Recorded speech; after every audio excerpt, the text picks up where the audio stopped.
നിയമം വീണ്ടും രാഷ്ട്രീയ ചർച്ചയിൽ. ഖദറിട്ട മോദി, മുണ്ടുടുത്ത അമിത്ഷാ, ആഞ്ഞടിച്ച് കെ.ടി. ജലീലിന്റെ പൊട്ടിത്തെറി. സർക്കാരിനെതിരെ കടുത്ത വിമർശനവുമായി കെ.ടി. ജലീൽ.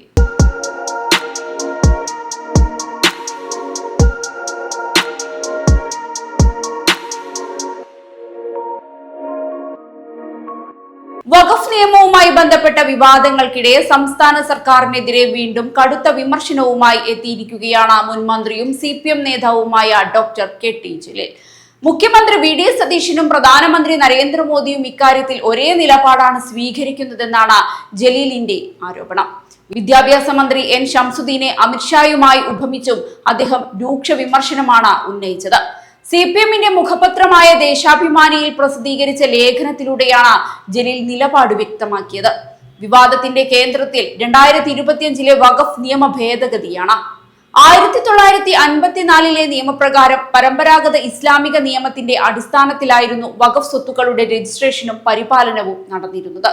എന്നാൽ 2025 ഭേദഗതിയോടെ വഖഫ് പ്രഖ്യാപനം, രജിസ്ട്രേഷൻ, ഭരണനിർവഹണം എന്നിവയിൽ കൂടുതൽ കർശന വ്യവസ്ഥകളാണ് കൊണ്ടുവന്നത്.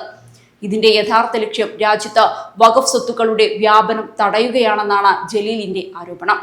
വർഷങ്ങളായി കേന്ദ്ര വഖഫ് കൗൺസിലിലും സംസ്ഥാന വഖഫ് ബോർഡുകളിലും മുസ്ലിം സമുദായത്തിൽ നിന്നുള്ള പ്രതിനിധികളായിരുന്നു അംഗങ്ങളായി ഉണ്ടായിരുന്നത്. എന്നാൽ പുതിയ നിയമപ്രകാരം 2 അമുസ്ലിം അംഗങ്ങളെ ഉൾപ്പെടുത്തുന്ന വ്യവസ്ഥ കൊണ്ടുവന്നത് വലിയ വിവാദത്തിന് വഴിവെച്ചുവെന്ന് ജലീൽ ചൂണ്ടിക്കാട്ടുന്നു. ദേവസ്വം ബോർഡുകളിൽ അഹിന്ദുക്കളെ ഉൾപ്പെടുത്തുന്നതിന് സമാനമായ സാഹചര്യമാണിതെന്ന വിമർശനം പാർലമെന്റിൽ തന്നെ ഉയർന്നിരുന്നുവെന്നും എന്നാൽ കേന്ദ്ര സർക്കാർ അത് അവഗണിച്ചുവെന്നും അദ്ദേഹം ആരോപിക്കുന്നുണ്ട്.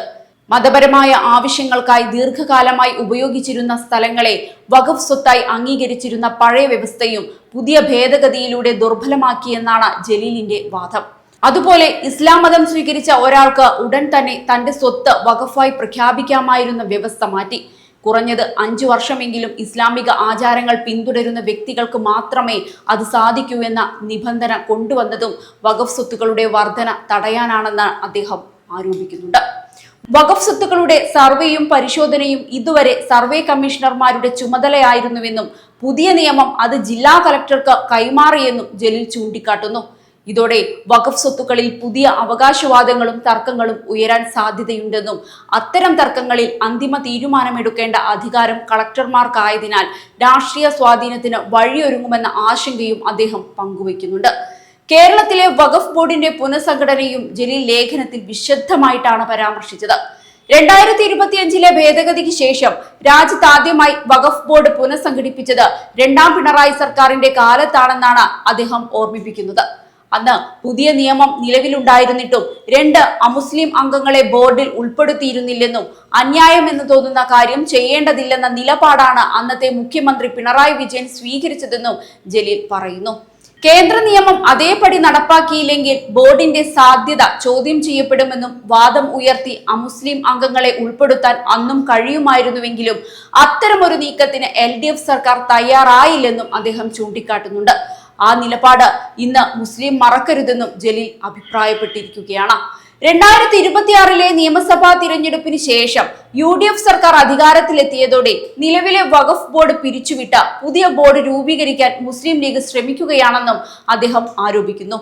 എന്നാൽ 2006 2016 LDF അധികാരത്തിലെത്തിയപ്പോൾ ലീഗ് നേതൃത്വം നൽകിയിരുന്ന വഖഫ് ബോർഡുകളെ കാലാവധി പൂർത്തിയാക്കാൻ അനുവദിച്ചിരുന്നുവെന്നും അന്നൊരിക്കലും അവയെ പിരിച്ചുവിട്ടിരുന്നില്ലെന്നും ജലീൽ ഓർമ്മിപ്പിക്കുകയാണ്. വഖഫ് നിയമം ചോദ്യം ചെയ്തുള്ള കേസുകൾ എല്ലാം തള്ളിക്കളഞ്ഞുവെന്നും 2 അമുസ്ലിം അംഗങ്ങളെ ഉൾപ്പെടുത്തുന്നത് നിർബന്ധമാണെന്നുമുള്ള മുഖ്യമന്ത്രിയുടെ പ്രസ്താവന വസ്തുതാവിരുദ്ധമാണെന്നും ജലീൽ പറയുന്നു. വഖഫ് നിയമ ഭേദഗതിക്കെതിരായ ഹർജികൾ ഇപ്പോഴും സുപ്രീം കോടതിയുടെ പരിഗണനയിലാണെന്നും പ്രത്യേകിച്ച് അമുസ്ലിം അംഗങ്ങളെ ഉൾപ്പെടുത്തുന്ന വ്യവസ്ഥയുടെ നിയമസാധ്യതയാണ് കോടതി പരിശോധിക്കാനിരിക്കുന്നതെന്നും അദ്ദേഹം ചൂണ്ടിക്കാട്ടി. സുപ്രീം കോടതി അന്തിമ വിധി പറയുന്നതുവരെ ഒഴിവുകൾ നികത്താതിരിക്കുന്ന സമീപനമാണ് തമിഴ്നാട്ടിലെ DMK സർക്കാരും കേരളത്തിലെ മുൻ LDF സർക്കാരും സ്വീകരിച്ചതെന്നും ജലീൽ വ്യക്തമാക്കി. എന്നാൽ ഇപ്പോൾ തന്നെ കോടതി വിധി പ്രതികൂലമായെന്ന രീതിയിൽ പ്രവർത്തിച്ച് വഖഫ് ബോർഡിൽ പുതിയ അംഗങ്ങളെ ഉൾപ്പെടുത്താൻ സംസ്ഥാന സർക്കാർ ശ്രമിക്കുകയാണെന്നാണ് അദ്ദേഹത്തിന്റെ മറ്റൊരു ആരോപണം.